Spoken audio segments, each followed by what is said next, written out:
Amén. Entonces, ahora vamos a seguir hoy donde dejamos, aquí en la página 3 en el punto 2. Vamos a ver la historia de la doctrina del Espíritu Santo, someramente, rápidamente, para entender un poquito cómo fueron las distintas etapas en la Iglesia y su relación con el Espíritu Santo. Amén. Dice así el texto: el que ignora la historia está condenado a repetirla, Winston Churchill, histórica de Churchill. Punto A. Los años antes del concilio de Nicea. El concilio de Nicea fue llamado en el año 95, ¿sí? Y duró muchos años, ¿no? Hasta el 325, varias veces. Se reunieron para hablar de varios temas. También en este concilio de Nicea se fijó el credo, porque el grave problema que había en ese tiempo era doctrinas falsas, como la doctrina de los nicolaitas, por ejemplo, que declaraba que Jesús era menor que Dios porque era creado, era el Hijo, entonces era menor, ¿no es cierto? Y con eso lo mismo con el Espíritu Santo, obviamente. O sea que dice que los problemas principales que se trataron en esos concilios fueron la personalidad del Espíritu Santo, la deidad del Espíritu Santo, la procedencia del Espíritu Santo, viene del Padre, del Hijo, o de dónde viene. Y los padres apostólicos tomaron la personalidad y la deidad del Espíritu Santo por sentado. Uno de los credos más antiguos es el Romanum. Reza así en referencia al Espíritu Santo: nacido del Espíritu Santo y de la Virgen María, y en el Espíritu Santo la Iglesia Santa. Así es como el Romanum reza.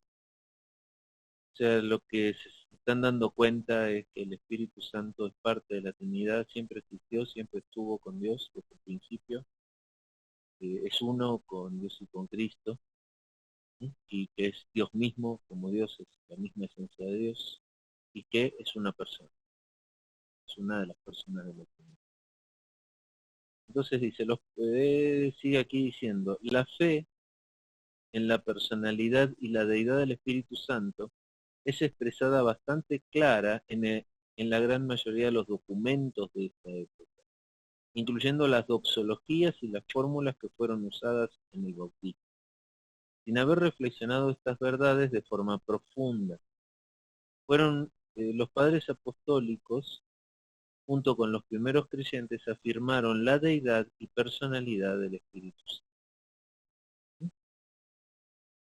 Amén. Cualquier pregunta, duda o aclaración o algo que quieran agregar, por favor me lo hacen saber. Yo no cerré los micrófonos, porque pueden interrumpir incluso abriendo su micrófono, ¿no? Como somos pocos ahora, con nuestro micrófono abierto, si pueden interrumpir, abre su micrófono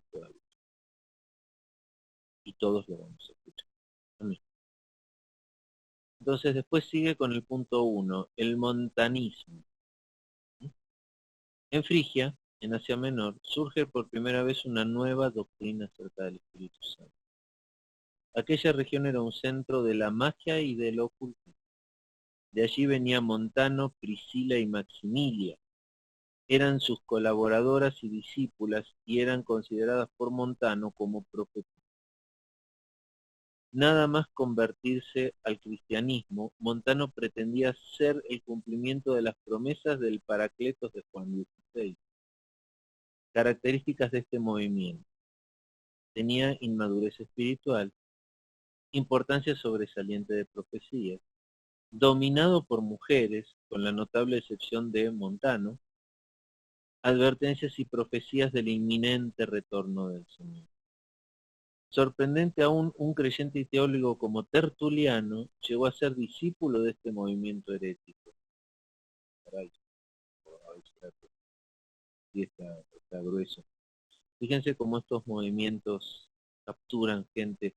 Si pensamos en los tiempos de hoy, cómo hay movimientos que capturan gente, basados en la inmadurez espiritual, del desconocimiento, en el poco entendimiento de la obra del Espíritu Santo, Eh, Básicamente el Espíritu Santo está en nuestra vida para educarnos, para fortalecernos en las pruebas, en las tribulaciones, mantenernos firmes, afianzar nuestra fe, mantenernos santos.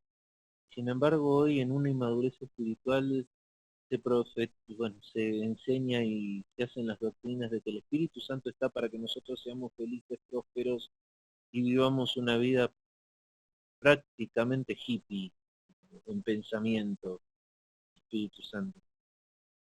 Si ustedes lo piensan y lo analizan bien, tal vez han visto esos movimientos. Hay inmadurez espiritual en medio de, entonces no se entiende bien cómo es el poder de Dios, cómo obra, cómo nos guarda permanentemente, sin que nosotros tengamos que hacer nada. Fíjense que empiezan a haber enseñanzas como la de atar, la de reprender, la de declarar, la de rociar la sangre de Cristo. Y fíjense que todas esas acciones de parte del hombre en realidad están más asociadas a a una religión o a una fe por obra, que yo tengo que hacer algo. Y en realidad Cristo ya lo hizo todo en la cruz. Él hace todo por mí. Él me usa a mí, pero hace todo por mí. Yo soy un simple instrumento, como un martillo en las manos del herrero, o como el barro en las manos del orfebre, ¿no? Del alfarero. Fíjense esa imagen, el barro en las manos del alfarero. Yo soy el barro, el Espíritu Santo es el alfarero en mi vida. La esencia de Cristo también en mi vida, Él es el alfarero. ¿Qué tiene que hacer el barro ahí? Simplemente dejarse moldear, simplemente dejarse hacer. Todo lo hace el Señor. Entonces, ¿dónde quedan?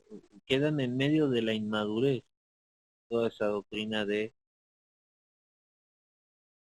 ejercicio de salir a tener este tipo de acciones. De acuerdo. No sé, ¿vamos bien hasta aquí? ¿Alguna pregunta? También pueden usar el chat, ¿eh? Sí, sí. Bien.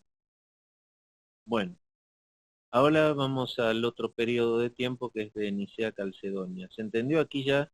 Fíjense los peligros que corrían en esta época. Entendiendo estos peligros, también van a entender mejor los peligros que corremos en nuestra época, hoy en día, ¿eh? Que no ha cambiado mucho. El diablo se renueva, pero siempre repite sus estrategias. Punto B. De Nicea a Calcedonia, o sea, de los años 325 a 451. En 381, concilio de Constantinopla, la cuestión de la deidad del Espíritu Santo fue resuelta definitivamente.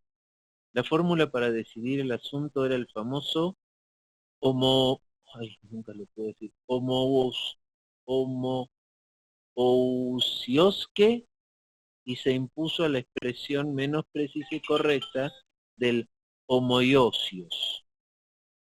El asunto era que Padre, Hijo y Espíritu Santo comparten la misma esencia de su ser, y no solamente una esencia similar y peor que uno superior al otro.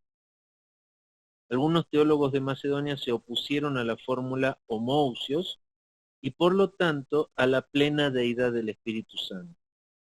Pero sus puntos de vista no prevalecieron en el concilio, pero aún así las discusiones sobre la deidad del Espíritu Santo no desaparecieron del todo.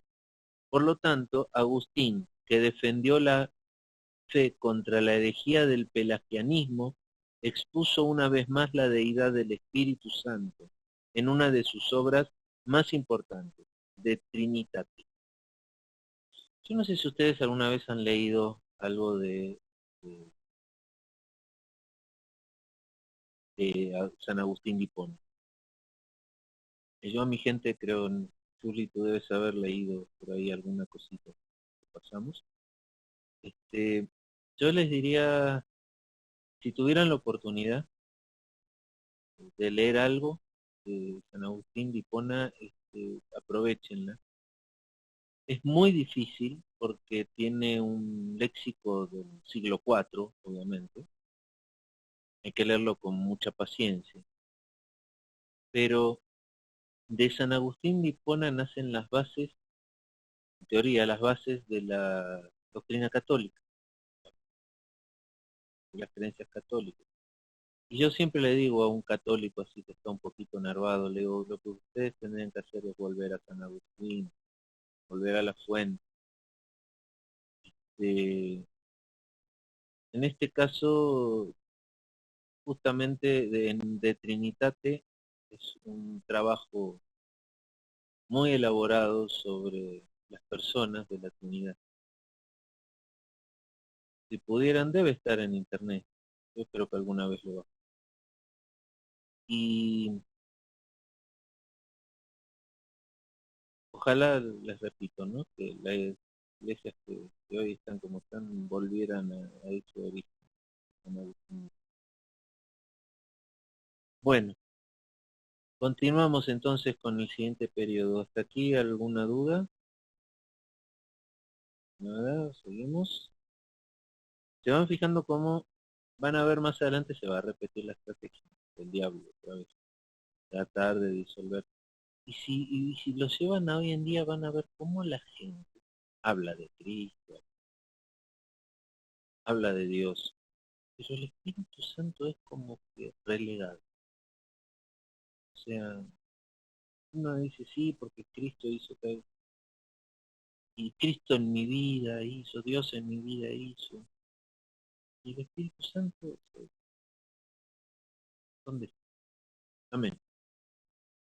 Eso es también un poco de ignorancia. Punto C, de Calcedonia a la Reforma. Este es un salto grande, ¿eh? Toda la edad oscura de la iglesia. Si bien la edad oscura empieza como por el 500, del 500 al 1500, son 1000 años, aquí lo está arrancando un poquito antes, del 325, o sea, del concilio de Constantinopla en adelante. Y aquí va a ser un recuento rápido, en el 589. Yo creo que por ahí más o menos es donde empieza la edad oscura de la iglesia, cerca del concilio de Toledo. Dice, en el concilio de Toledo las iglesias de Occidente afirman: el Espíritu Santo procede del Padre y del Hijo. Formula en latín filioque. Las iglesias de Oriente, sin embargo, nunca han aceptado esa postura. ¿Sí? Fíjense, si uno toma diciendo el Espíritu Santo procede del Padre y del Hijo, lo reduce a un segundo nivel, está debajo de ellos, cuando en realidad los tres existieron siempre, son una sola esencia. ¿Por qué el diablo estará tan interesado en bajarle el nivel en nuestros pensamientos, en nuestro conocimiento del Espíritu? Porque finalmente es el que nos relaciona con Dios, es el que está en permanente comunicación y en permanente contacto con nosotros. Si Él logra que el creyente rompa su vínculo con el Espíritu Santo, lo paraliza, lo quiebra, no crece. Ya no es un peligro para él. Amén. Dice, ¿por qué tiene cierta importancia esta doctrina? Porque es un intento de describir la eterna relación entre el Espíritu y las otras personas de la Trinidad. Él procede de ellos eternamente y sin causar ningún cambio o división en la esencia de Dios. ¿Qué enseña el Nuevo Testamento sobre este asunto? Ahora entonces vamos a ir todos a buscar nuestras Biblias. Vamos a empezar primero a leer el versículo y luego aquí está la aclaración de nuestro texto. Vamos a ir primero a Juan 14, 26. Yo tengo abierta mi Biblia en Reina Valera. A ver si se entiende bien, si no buscamos otra versión. Dice, más el Consolador, el Espíritu Santo, a quien el Padre enviará en mi nombre, Él os enseñará todas las cosas y os recordará todo lo que os he dicho. Gloria a Dios. Dice aquí, el Padre envía al Espíritu Santo en el nombre de su Hijo. Piensen en una cosa, en este texto. Parémonos a meditar un segundito sobre lo que acabamos de ver. Dice que Él nos va a enseñar. y nos recordará todo lo que Jesús nos dijo. El Espíritu logra romper nuestro contacto, nuestra relación con el Espíritu Santo. ¿Sabe cuál es el resultado? Que perdemos la enseñanza y lo peor, nos olvidamos de lo que Jesús nos dijo. ¿Se dan cuenta, no? ¿Por qué el diablo ahí tiene tanto interés en intervenir? Y también por qué nosotros tenemos que saberlo y estar bien preparados. Próximo texto, Gálatas 4:6. Gálatas 4:6. Dice, y por cuanto sois hijos, Dios envió a vuestros corazones el espíritu de su Hijo, el cual clama, Abba Padre. Entonces, Dios envía el Espíritu Santo de su Hijo. ¿Sí? O sea, lo envía en el nombre, lo envía en la forma de su Hijo. Juan 15:26 ahora. Juan 15:26 dice, pero cuando venga el Consolador, a quien yo os enviaré del Padre, el Espíritu de verdad, el cual procede del Padre, él dará testimonio acerca de mí. ¿Amén? Y dice, Jesucristo enviará al Espíritu Santo del Padre, por lo tanto el Espíritu Santo procede del Padre. ¿Sí? Dicen, viene en nombre del Hijo. Dios lo envía, viene del Padre, viene del Hijo. Eso es una misma esencia. Y en Juan 16:7, ahora dice, pero yo os digo la verdad, os conviene que yo me vaya, porque si no me fuera, el Consolador no vendría a vosotros, mas si me fuere, os lo enviaré. Cristo lo envía. ¿Se dan cuenta la relación? Uno, otro y otro, de igual manera. Los tres unidos en un mismo nivel, no hay uno encima del otro. Y dice resumen aquí, el Espíritu Santo procede del Padre, pero es enviado por el Hijo. Sin embargo, hay que admitir que este problema no es un problema muy trascendental. Bueno, entramos en la época medieval, en la época del misticismo. ¿Sí? No sé si ustedes alguna vez estudiaron un poquito los pensamientos, cómo creían en la época medieval. Acuérdense que en la época medieval quemaban a las brujas. La falta de conocimiento y el medio en que vivían la gente, tenían muchas enfermedades, vivían en mucha suciedad, o sea, no tenían higiene personal. O sea, había muchas enfermedades que no entendían y todo eso para ellos era como brujería, magia. Vivían asustados, aterrados. O sea, había un caldo de cultivo que facilitaba mucho también el que la iglesia dominara a la gente por medio del misticismo. Aquí es donde hay una gran conversión en este periodo de la iglesia, a pasar una iglesia a ser más mística que poderosa, y que administrar el conocimiento y el poder de Dios a ser más, este, no sé, inventiva en cuanto a las explicaciones de las cosas que pasaban. ¿No se acuerdan también que en un poquito antes de esta época, antes estaba la creencia, bueno, dentro de esto, de la época medieval, de que la Tierra era el centro del universo, todo giraba alrededor de la Tierra, o sea, se hacían unas eh, cuestiones de pensamiento centralizados, ¿no es cierto?, sin apertura, y todo lo que se salía de ese pensamiento centralizado era una catástrofe y era terrible y era de temer. Era muy fácil tener a esa población asustada, cualquier cosa. Bueno, vamos a leer el texto, dice, el misticismo medieval. El misticismo medieval es caracterizado por conceptos bastante imprecisos y dominados por la experiencia. Según su postura, podemos estar tan unidos con Dios hasta que nos perdemos en Él. A veces no queda muy claro si los místicos hablan del Espíritu Santo cuando hablan de la luz que tenemos en nosotros. Algunos místicos entendieron el Espíritu Santo más como un poder o una influencia que una persona. También fíjense qué parecido que nos pasa mucho en el tiempo de hoy en día. Cómo hay doctrinas donde el creyente se pierde en el Espíritu Santo.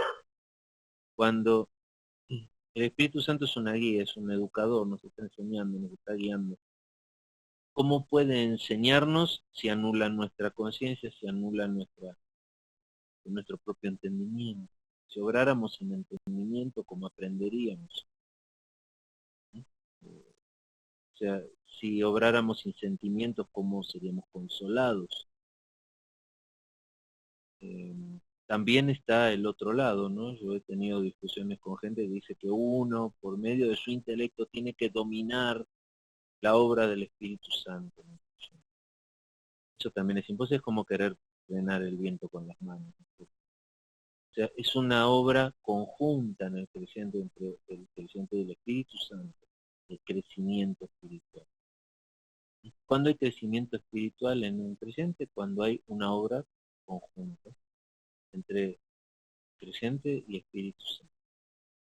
El creyente es sometido al Espíritu Santo y permitiéndole a él preparar para lo que él quiera usar. Bueno, y fíjense aquí cuando habla de la luz, hay hoy doctrinas o religiones espiritistas que se basan solamente en la experiencia y también algunas cristianas, ¿no? Que basan la relación del Espíritu Santo en los sentimientos, las emociones, no en la relación. Amén. Bueno, entonces aquí pasamos toda esta parte medieval, toda esta parte oscura para llegar a la Reforma, ¿no? La Gran Reforma. Y el punto E habla de los años de la Reforma. Más que ningún otro teólogo de la época de la Reforma, Juan Calvino se dedicó a la doctrina del Espíritu Santo. En su obra maestra La Institución, él elabora la doctrina de la Trinidad de una forma muy coherente y brillante, poniendo énfasis en la autoteotes, plena existencia como Dios de cada persona de la Trinidad. Uno no exagera afirmando que Juan Calvino redescubrió la doctrina del Espíritu Santo. Por eso también es llamado el teólogo del Espíritu Santo. Los reformadores pusieron también énfasis en la importancia del Espíritu Santo, en la regeneración de una persona y en su testimonio al creyente de que realmente es salvo. Testimonium internum Spiritis Sancti. Bueno, este es el gran cambio de la reforma. Vuelve a aparecer el conocimiento y a poner en su lugar al Espíritu Santo en la vida del creyente y de la iglesia. Y sí es muy importante la obra de Juan Calvino. Hay otros, Whitefield también, hay otros reformadores que se dedicaron mucho a la doctrina del Espíritu Santo. Y eso es lo que realmente, prácticamente en eso se basó la reforma. En una nueva relación con Jesús a través del Espíritu Santo. Amén. Seguimos. Entonces viene el siglo XVII y XVIII.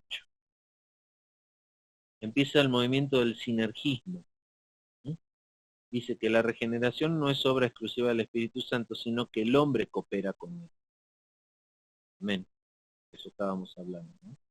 Es una obra conjunta. Después viene el misticismo, otra vez, el misticismo nunca muere, todavía hay misticismo en la iglesia de hoy en día. Dice, movimiento como reacción contra la autoridad de la iglesia. Enseñaron que el creyente solo tiene que estar sujeto al Espíritu y despreciando la doctrina.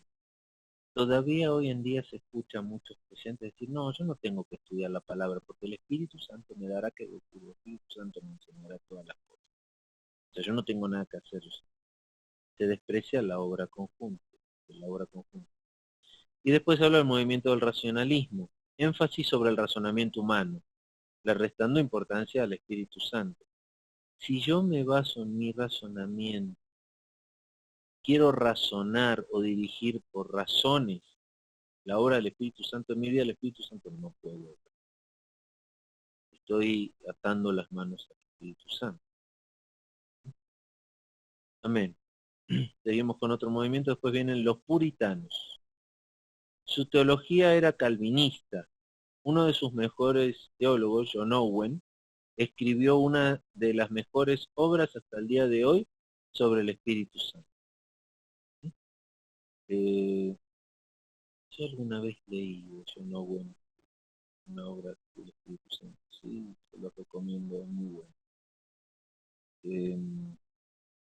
Y los puritanos se basaban justamente en estar más apartados, ¿no es cierto?, más sumergidos en esta doctrina del Espíritu Santo. Sigue el pietismo, movimiento que puso de nuevo énfasis sobre la relación personal con Dios y una vida bajo la dirección del Espíritu Santo.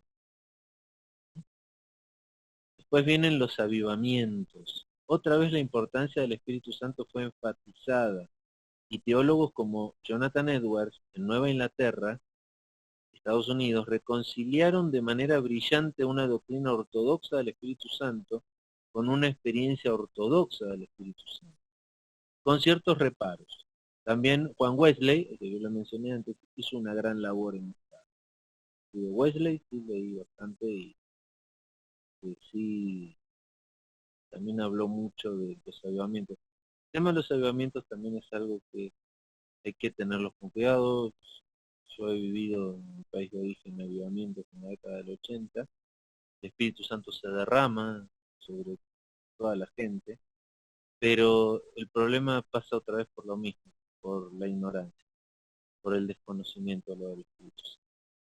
Y ahí es donde las cosas se salen de control, se salen de la caja. Porque si yo voy a recibir una llenura del Espíritu Santo, tengo que tener un firme conocimiento de cómo tengo que vivir con el Espíritu Santo, cómo debo de vivir y permitirle que haga la obra en mi vida. ¿Sí? Y que esa obra va a tener momentos ásperos y momentos dulces en mi vida, porque eh, el moldear a una persona, el Espíritu Santo nos está moldeando y a veces duele, a veces es duro y a veces es suave. ¿Sí? Pero sin conocer al Espíritu Santo no voy a poder saber aceptar lo duro y voy a tener solo la parte suave. Amén. El siglo XIX, y viene el irvingianismo. Era la reacción contra el racionalismo predominante. También en la teología hay muchas similitudes entre los irvingianos y los montanistas. ¿Sí? Los avivamientos aquí que menciona son los de Moody, Jesuit Conference y el movimiento misionero. Era el movimiento misionero de las iglesias reformadas empieza en el siglo XIX. Después viene el siglo XX. ¿Sí? Aquí ya llegamos un poquito más a lo que conocemos. Por ahí, en parte, algunos vivimos. El movimiento pentecostal y el movimiento carismático. ¿Mm? De esto, dice, hablaremos en otro lugar. Lo tienen un estudio aparte. Yo creo que muchos conocen, a lo mejor algunos de ustedes todavía están en movimientos pentecostales o carismáticos. Están muy basados en el Espíritu Santo. Pero el problema es en estos movimientos que a veces no está el debido conocimiento del Espíritu Santo. Y se puede caer en desviarse hacia las experiencias, las sensaciones.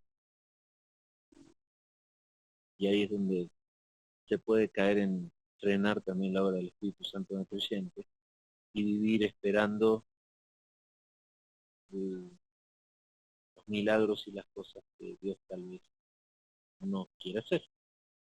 ¿Dios hace milagros en día? Sí, los hace. ¿El Espíritu Santo todavía obra? Sí, obra. No se dice que no, pero bajo su voluntad, no bajo la voluntad del Cristo. no porque yo quiera que alguien se sane, yo voy a ir a orar y se va a sanar. Si el Espíritu Santo me dice que es su voluntad que alguien se sane, que yo vaya y ore por él, yo voy a ir, voy a orar por él y él se va a sanar. Hay que conocer la obra del Espíritu Santo. Dios salva, sana a quien él quiere, no a quien el creyente quiere. Eso no quiere decir que no podamos interceder. Sí, podemos interceder, pero la decisión no es de creyente, es de Dios para que el Espíritu Santo mueva su poder. Conclusiones. Una doctrina correcta del Espíritu Santo siempre ha sido amenazada por diversos errores a lo largo de la historia. Vamos a ver algunos de esos errores. 1. El intelectualismo. Debemos cuidarnos de creer en doctrinas, aunque sean correctas, de una forma exclusivamente intelectual. Esto se explica de forma especial a la doctrina, se aplica, perdón, de forma especial a la doctrina del Espíritu Santo. ¿Qué quiere decir esto? Es un campo difícil. Les pido que abran su mente, piensen un poquito para entender. Siempre en las cosas de Dios hay misterio. Siempre en las cosas de Dios necesitamos revelación.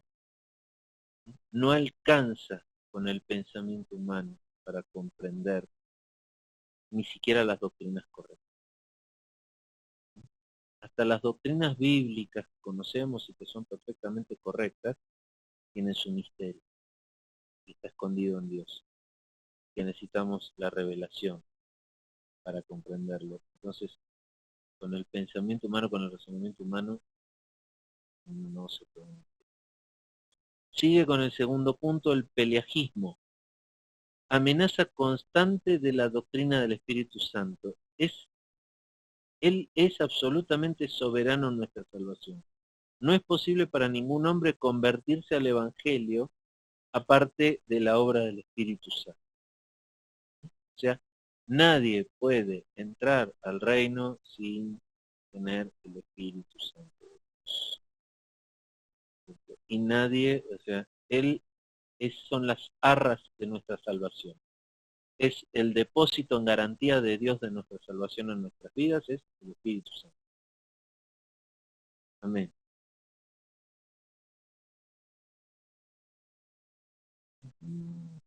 Bien. Después viene el formalismo, que sigue. Pone énfasis sobre el ministerio sacerdocial y autoritarismo eclesiastical. Siempre apaga al Espíritu Santo. ¿Sí? O sea, pone al sacerdote por encima de la obra del Espíritu Santo. O sea, pone a que la revelación viene del sacerdote, viene del ministro y no del Espíritu Santo. ¿Sí? Yo cuando voy a escuchar una prédica, cuando escucho a alguien profetizar o predicar, quiero escuchar al Espíritu Santo, no quiero escuchar a la persona. Pero el formalismo quiere escuchar a la persona. Ustedes conocerán muchos formalistas. El próximo punto, el emocionalismo. Sobre énfasis del Espíritu Santo a costa de una doctrina equilibrada. Lleva al fanatismo y al sectarismo. El emocionalismo, son los riesgos de los movimientos del siglo XX que vimos antes, pentecostales y carismáticos, ¿no es cierto? Caer en el emocionalismo y entrar en una etapa de fanatismo, sectarismo, que no pierden el equilibrio. Está muy bien esta frase, una doctrina equilibrada. Amén. Y aquí se termina con el tema de la historia. Por supuesto habrán visto que esto fue muy, muy rápido, muy, muy por encima. No sé si quieren hacer alguna pregunta o algo al respecto, dar alguna opinión o aclarar. ¿Nada? ¿Se entendió mucho, mucho? No se entendió nada, nada.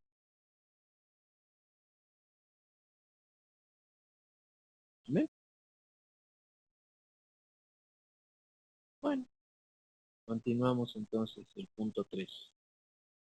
el Espíritu Santo y la Trinidad. Vamos a ver cómo el Espíritu Santo participa en la Trinidad.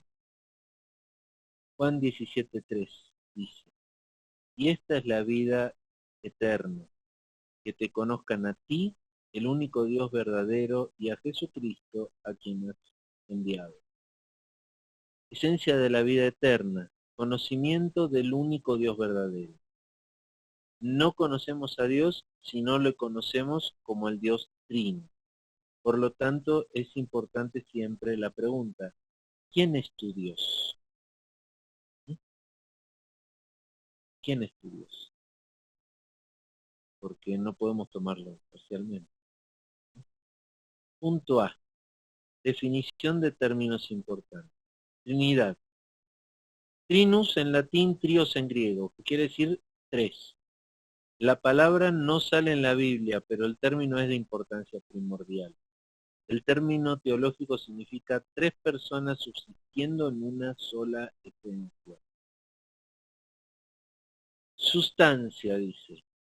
Esencia se refiere al ser de Dios. Subsistencia, forma de existencia, en griego hipostasis. Persona, dice, subsistencia en la esencia divina relacionada a los otros dos, pero distinguido de ellos por ciertos atributos incomunicables. Creo que nosotros ya estudiamos los atributos de Dios, ¿se acuerdan? Como comunicables e incomunicables. ¿Qué significaba eso? Los atributos comunicables son los que Dios nos puede manifestar para que entendamos con nuestro propio entendimiento, con nuestro propio... Los incomunicables son los que no podemos entender con nuestra mente humana. Omnisciencia, omnipresencia, son incomunicables. ¿Sí? Ahora, bondad, amor, son comunicables. Gloria a Dios. Entonces, punto B, resumen de los puntos más importantes de la doctrina de la Trinidad.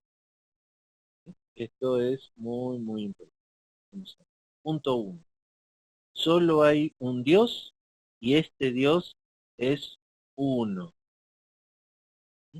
Solo hay un Dios. Dios es uno. 2. Solo hay una divina esencia indivisible y de existencia eterna. Todas las personas divinas comparten todos los atributos de Dios. El Espíritu es tanto Dios como el Padre, pero a cada persona pertenecen ciertos atributos especiales. Ser Padre que genera eternamente ser Hijo o proceder del Padre. Hay una sola esencia, es indivisible, los tres tienen los mismos atributos, comparten la misma divinidad, la misma deidad. En el punto 3 dice, en la Trinidad solo existe una inteligencia y una sola voluntad. Este es un punto importante porque hay varios conceptos ahí confundidos respecto a cómo obran las tres personas de la Trinidad. No es que uno piensa una cosa y se la transmite al otro. Hay un solo pensamiento. ¿Sí? Hay una sola inteligencia. Los tres piensan lo mismo. Los tres ven lo mismo. Los tres obran en conjunto. No es necesario que Cristo le vaya a comunicar. Acuérdense lo que dijo Cristo. Tomará de lo mío y os lo hará saber. No dijo, yo le voy a decir qué es lo que tiene que decir. No, tomará de lo mío. Este término, tomará de lo mío. Significa que es un simultáneo ese pensamiento. Cuando el Espíritu Santo nos habla, ojalá hayan tenido la experiencia de que el Espíritu Santo les hable. Ojalá con voz audible o de la manera que se relacione con él. Cuando el Espíritu Santo dice algo al creyente, le transmite algo al creyente, ese pensamiento del Espíritu Santo que viene a nosotros está en el mismo momento en el Padre y en el Hijo. Es un solo pensamiento. que si viene transmitido a nosotros por el Espíritu Santo, viene de la Trinidad directamente. No es que el Espíritu Santo nos dice algo y nosotros después tenemos que comunicárselo a Jesús, o que Jesús no sabía lo que nos dijo el Espíritu. No, es un solo evento, es un solo pensamiento. No hay nada que el Espíritu Santo nos revele que no venga de Cristo y que no venga de Dios. Punto 4. Al mismo tiempo hay un orden de subsistencia y función. Primera persona Padre, segunda persona Hijo, tercera persona Espíritu Santo. Bueno, punto C. Aquí vamos bien. Hay algunos puntos aquí que tenemos que editarlos, orarlos. No es así tan a la ligera. Punto C. La definición de la doctrina de Trinidad. Esta cuestión es el problema más importante que separa al judaísmo del cristianismo. Dice 1. Dios es uno y solamente existe un solo Dios. Deuteronomio 6:4 habla de la unidad de Dios. Dios no cambia, es inmutable, por lo tanto nunca cambiará su promesa. Viene el punto 2, que ya está en el Nuevo Testamento. Jesucristo es Dios verdadero y a la vez una persona distinta del Padre y del Espíritu. La enseñanza directa de la Biblia, ¿sí?, de que es una persona diferente del Padre y del Espíritu. ¿Cómo entender esto? Es una persona diferente del Padre y del Espíritu, pero es una sola esencia, y lo que piensan lo piensan los tres juntos, lo que sienten lo sienten los tres juntos. El Espíritu Santo puede ser contristado, de la misma manera ese sentimiento de contristación del Espíritu Santo lo siente el Padre y el Hijo,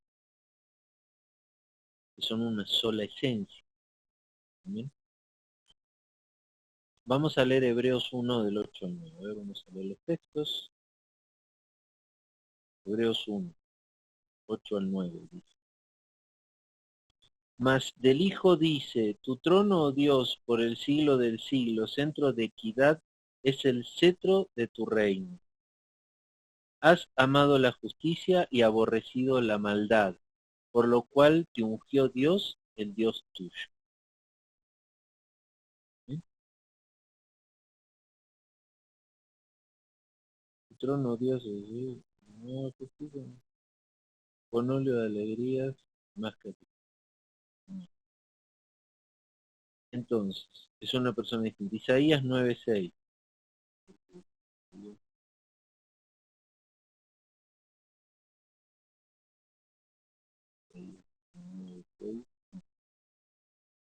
Porque un niño nos es nacido, hijo nos es dado, y el principado sobre su hombro, y se llamará su nombre admirable, consejero, Dios fuerte, Padre eterno, príncipe. ¿Sí? Aquí el tema es que Cristo, como encarnó, como uno de nosotros, y hoy tiene cuerpo como nosotros, ya no es un ser netamente espiritual como lo era, tomó características humanas, nosotros. Muchos creen que entonces ya se hizo una persona totalmente distinta. Eso es desde el punto de vista físico, pero no espiritual. Desde el punto de vista espiritual, Cristo sigue siendo parte de la Trinidad, íntegra, integral, una sola esencia espiritual. La única diferencia que tiene hoy en día Cristo con las otras dos personas de la Trinidad es que a él le fue concedido el tener un cuerpo, para que pudo caminar con nosotros en el pasado y para que pase la eternidad con nosotros, forma física, pero espiritualmente sigue siendo la misma esencia. Y Juan 1:1, Juan 1:1 dice, en el principio era el verbo y el verbo era con Dios y el verbo era Dios. O sea, Cristo estaba desde el principio, estaba con Dios y era Dios. Miren qué declaración. Vamos a seguir aquí en el texto, el punto B. Las teofanías en el Antiguo Testamento. Bien, sería interesante que definiéramos bien la palabra teofanía. ¿Mm?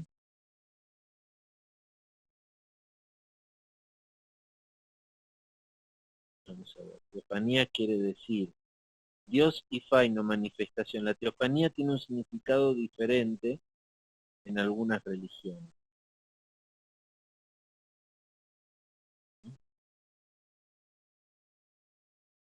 La teofanía es la manifestación local de una deidad a seres humanos, como pueden ser apariciones visibles, revelaciones y demás. Entonces, ¿qué son las teofanías? Son las apariciones de Dios o las revelaciones de Dios a las personas. Y empieza en el Antiguo Testamento. Y empieza por Génesis 18:2. Génesis 18:2 dice, y alzó sus ojos y miró, y he aquí 3 varones estaban junto a él, y cuando los vio, salió corriendo de la puerta de su tienda a recibirlos y se postró en tierra. ¿Ven? Aquí se le aparecieron 3 personas a Abraham. ¿Sí? Entonces dice, versículo 3, Señor. ¿Sí? Y dijo, Señor. Versículo 17, y Yahvé y Jehová dijo. Versículo 20, entonces Jehová dijo, y versículo 22, pero Abraham estaba aún delante de Dios. Abraham no murió en este encuentro porque se trataba de Dios el Hijo. Acuérdense que nadie puede estar en presencia de Dios y vivir, pero podemos estar en presencia de Jesús, porque Él está en relación de nosotros. Entonces, los nombres del Hijo, Señor, Dios, Salvador. Los atributos del Hijo, omnipresencia, omnisciencia, etc. Las obras del Hijo, crea, perdona pecados. El Espíritu Santo es Dios verdadero y a la vez una persona distinta del Padre y del Hijo. En el siglo IV, Arrios hizo popular la siguiente doctrina. El Hijo es la primera y más importante criatura del Padre. En Macedonia, teólogos enseñan que el Espíritu Santo es solamente una influencia y poder impersonal de Dios. Esos son los desvíos de aquella época. Ahora va a hablar punto A, la personalidad del Espíritu. Él actúa de forma personal, el Espíritu Santo, o sea, tiene una acción personal y directa con la persona. En Lucas 1:35, él cubrió a María. En 1 Corintios 12:13, el Espíritu Santo bautiza. En 1 Corintios 3, 6 y 8, es el autor de la regeneración. Juan 14:26, es nuestro enseñador, él nos enseña.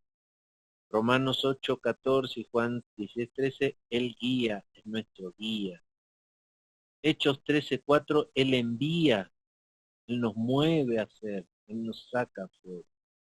Hechos 8:29, él manda, él ordena, o sea, Romanos 8:26, él intercede por nosotros con sonidos indecibles.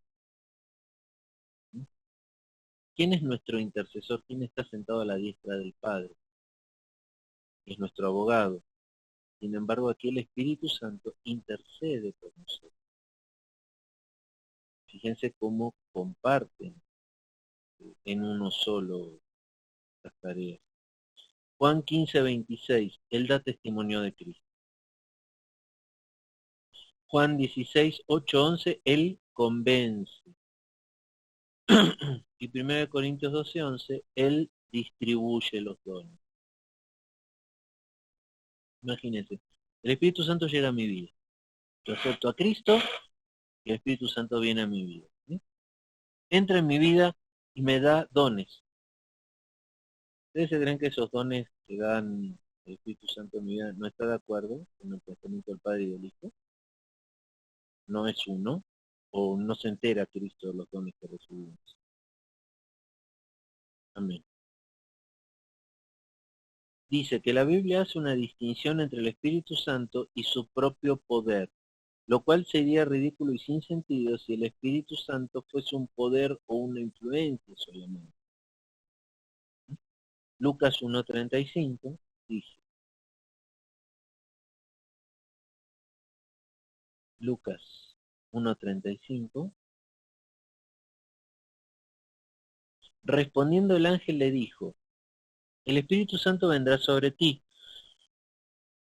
y el poder del Altísimo te cubrirá con su sombra, por lo cual también el santo ser que nacerá será llamado Hijo de Dios. Lucas 4:14 dice, y Jesús volvió en el poder del Espíritu a Galilea, y se difundió su fama por toda la tierra de alrededor. Hechos 10:38. Ahí dice, como Dios ungió con el Espíritu Santo y con poder a Jesús de Nazaret, y como éste anduvo haciendo bienes y sanando a todos los oprimidos por el diablo, porque Dios estaba con él. ¿Sí? Entonces, hace distinción entre el Espíritu Santo y su propio poder. O sea, si solo fuera un poder, una influencia, una especie de magia poderosa de Dios, sería ridículo lo que estamos leyendo, ¿no? Dice que Él tiene sentimientos y cualidades personales, que es igual a una que una persona.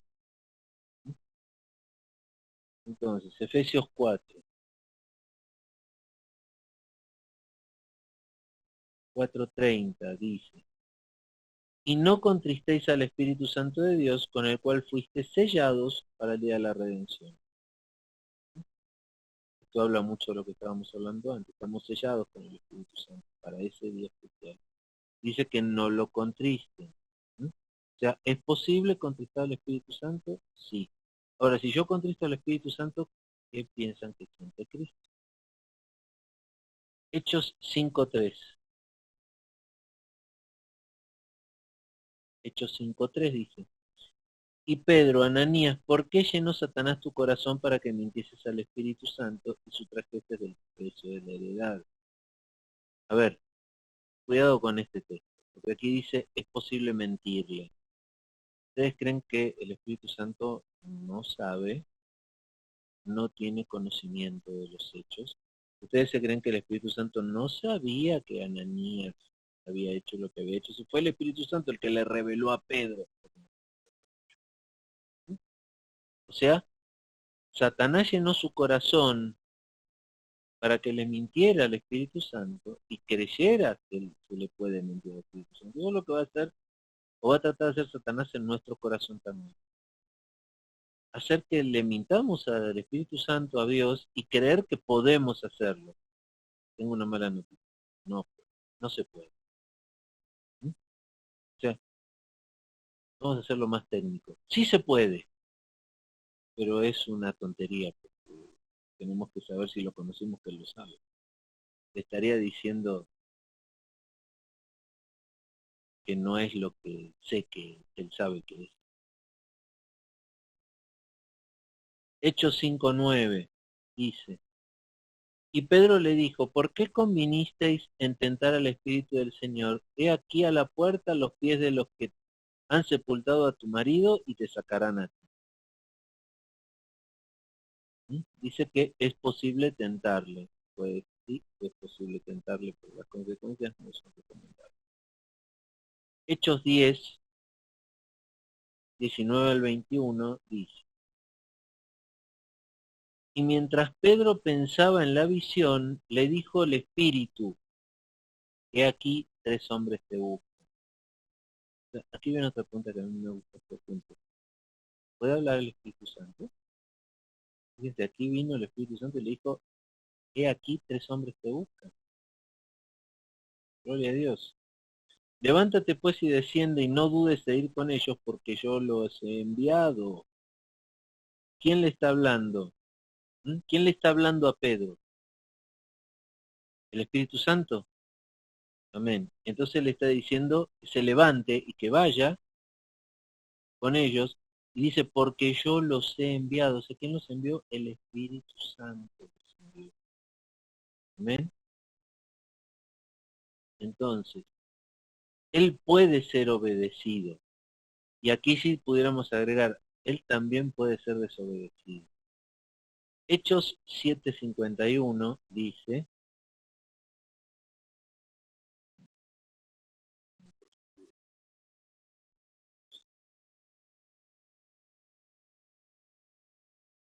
siete cincuenta y uno dice, duros de cerviz e incircuncisos de corazón y de oídos, vosotros resistís siempre al Espíritu Santo, como vuestros padres, así también vosotros.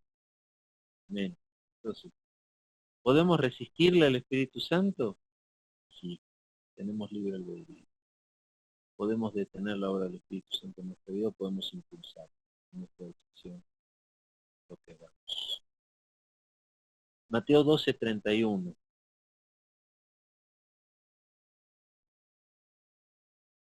Dice, por tanto os digo, todo pecado y blasfemia será perdonado a los hombres, mas la blasfemia contra el Espíritu Santo no les será perdonada.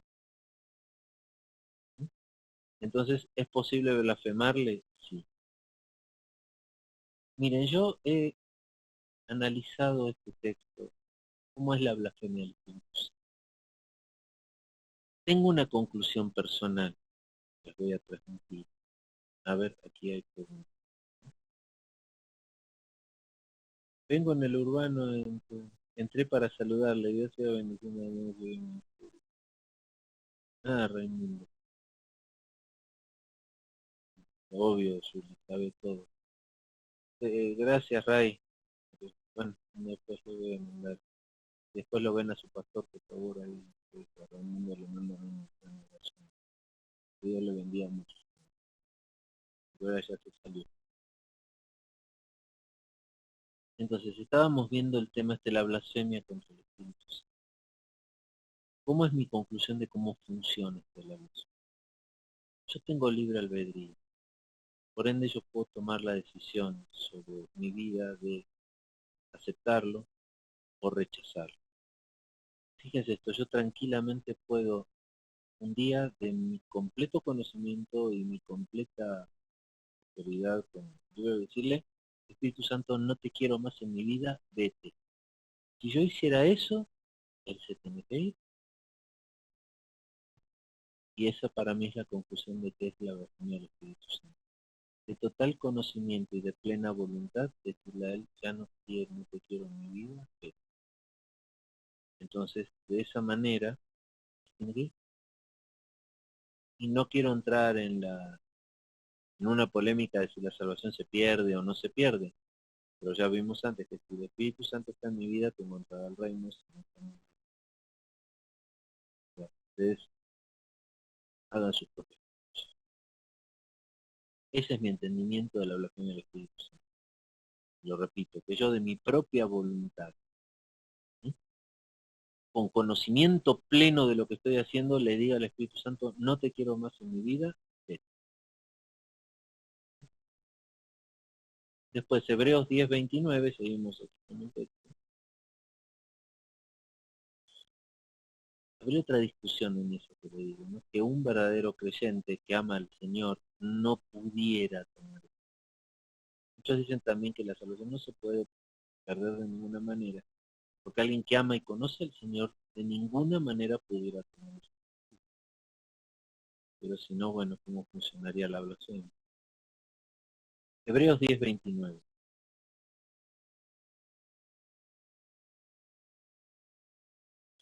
¿Cuánto mayor castigo pensáis que merecerá el que pisoteare al Hijo de Dios y tuviere por inmunda la sangre del pacto en la cual fue santificado e hiciere afrenta al Espíritu de gracia? Entonces, ¿es posible afrentarle? Pues sí, pero el castigo, porque aquí une el afrentar al Espíritu Santo con hacer inmunda la sangre del pacto, de hacer miseria del sacrificio de Cristo, ¿no es cierto? Bueno, seguimos con el otro punto. Aquí dice que Él tiene inteligencia.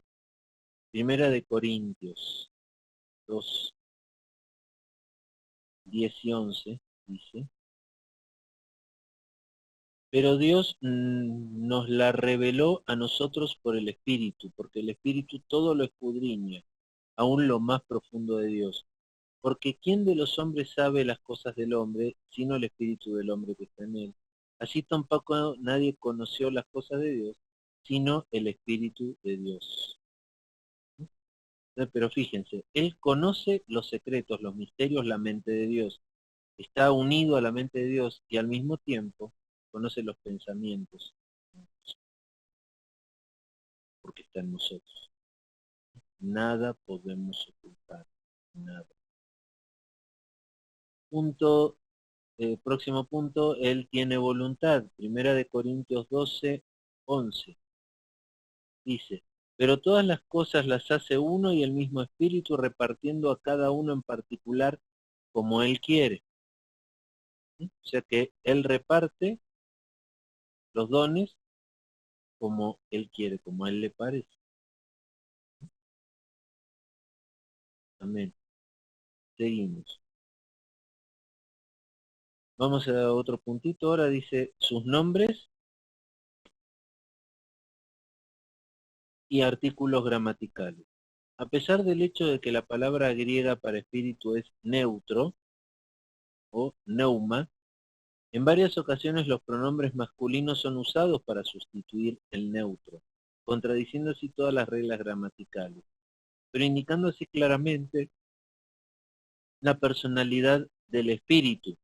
Por ejemplo, en Juan 16, 13, 14 lo llama ekeinos, ¿sí?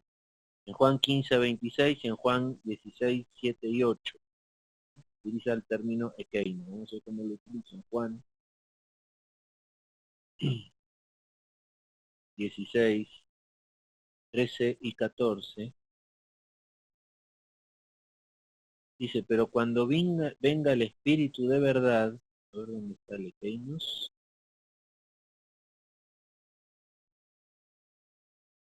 Vamos a ver si encontramos neuma.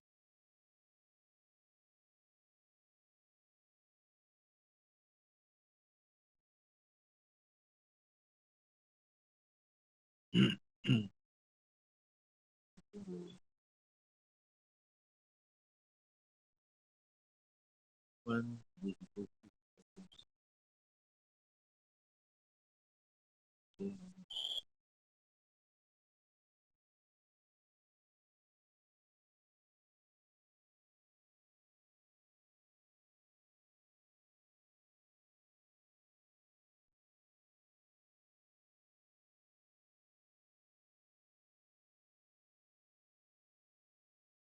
Chomai.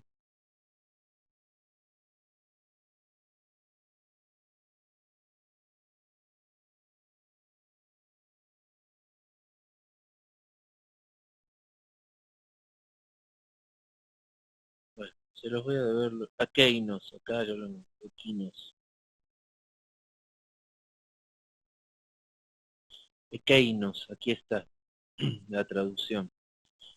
Fíjense, voy a poner aquí el texto. ¿Sí? Ekeinos, aquí. Aquí está el término ekeinos, que dice: pero cuando Él venga, el Espíritu, ¿sí? Dice a menudo intensificado por el prefijo aquel mismo, de que es ese aquel mismo. Entonces, volviendo al texto, ahí donde está ekeinos, o sea, ekeinos está acá, pero cuando venga el Espíritu de verdad, es el término ekeinos, dice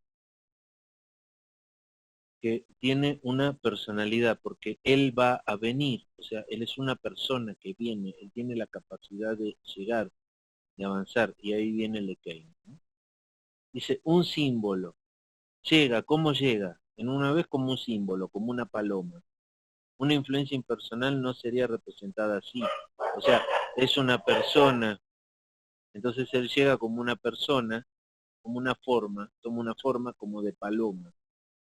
Yo cuando pienso en esto me imagino que no es como una palomita con plumas que viene volando, se dice que es como una paloma. A lo mejor es como una luz, una sombra, así como una forma de ave.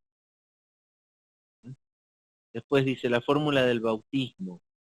En el Mateo 28:19 dice que si el Padre y el Hijo son una sola persona, el Espíritu Santo también tiene que serlo. Por eso ahí dice bautizar en el nombre del Padre, del Hijo y del Espíritu Santo. ¿Sí? Amén. ¿Cómo vamos? ¿Alguna pregunta? ¿No? Ya nos queda poquito para hoy. Nos estamos prácticamente sobre la hora. Yo creo que mejor, que si no nos va a llevar bastante tiempo. Tiene mucho texto esto para leer. Nos va a llevar mucho tiempo. Yo creo que hoy lo vamos a llegar hasta aquí, ¿no? Como ven.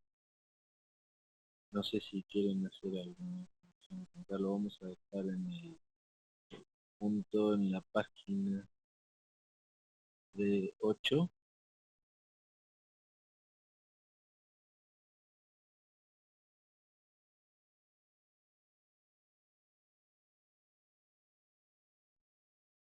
¿Cómo ven lo que estamos viendo? ¿Se entiende? ¿Les aclara? ¿Da una mejor visión? ¿O todo esto ya lo sabía? ¿Alguien se me quiere comentar?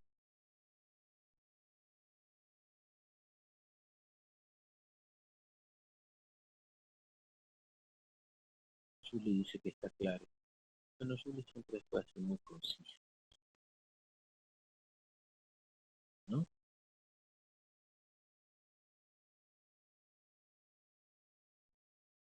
Además, gracias, Nelly.